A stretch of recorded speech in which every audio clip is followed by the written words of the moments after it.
Hey guys, what's up? Welcome back here to today's episode of The Fishing Teacher, and really appreciate you guys coming by the channel to check today's video out.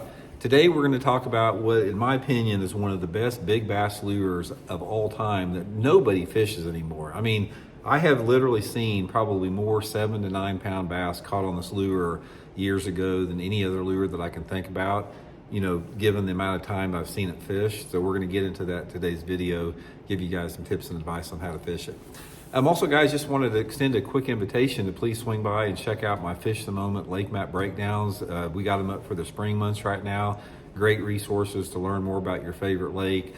Each map gives you 40 GPS waypoints you can download straight to your electronic unit, and tips and advice on how to fish each spot. So I'll include my lake map breakdown link in the description. These are maps that I've spent the last 5 years building for Fish the Moment, so really appreciate that. Okay, some of you guys that follow the channel have heard me talk about this lure before, but there's a lot of people that probably haven't. And here's the bait that I'm talking about, guys, the old Whopper Stopper hellbender lure. This thing was a staple back in the 60s and early 70s. So let me preface this and tell you a little story behind this, and then we'll get into it. And like I said, if you guys have heard me talk about the hellbender before, you might pick up a few tips on it here. But anyway, my earliest memories of bass fishing were with my dad and a good friend of his, and we would go down, not a lot, but we'd go down to Table Rock and Grand Lake, close to where I grew up in Joplin. Probably, I don't know, once every other month when I was a kid, we'd go down there. And you got to realize back then, this was the late 60s and early 70s when bass fishing, you know, it was just getting started out in its modern version. So my dad, we had a 16-foot V-bottom Starcraft aluminum boat with a 28 horsepower Evinrude motor, and it had a little 12-volt Silver Troll trolling motor on the back of the boat. No depth finders whatsoever, so they didn't have any maps or depth finders. My dad and his friend, all they had this little trolling motor, so they just had to go out and fish whatever they did.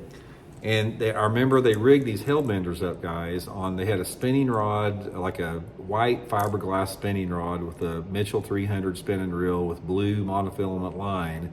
And they put this whopper plopper down in there.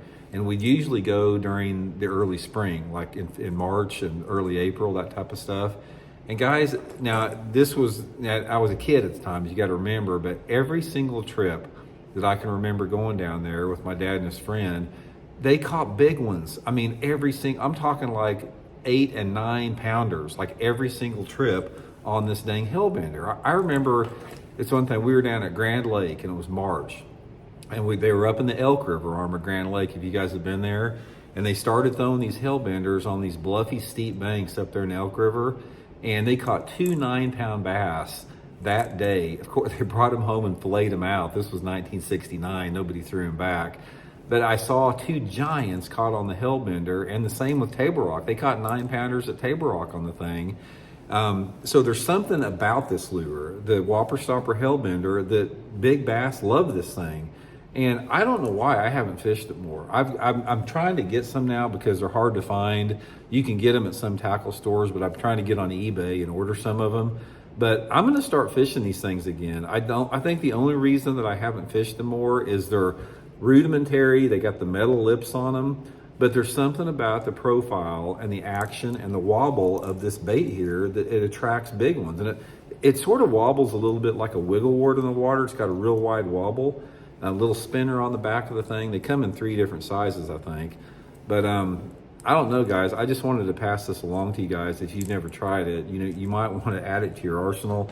I've done a couple of videos on it before, and apparently there's still guys that fish this thing. They tell me that they do, but I haven't seen anyone throw this bait in over 50 years of being on the water.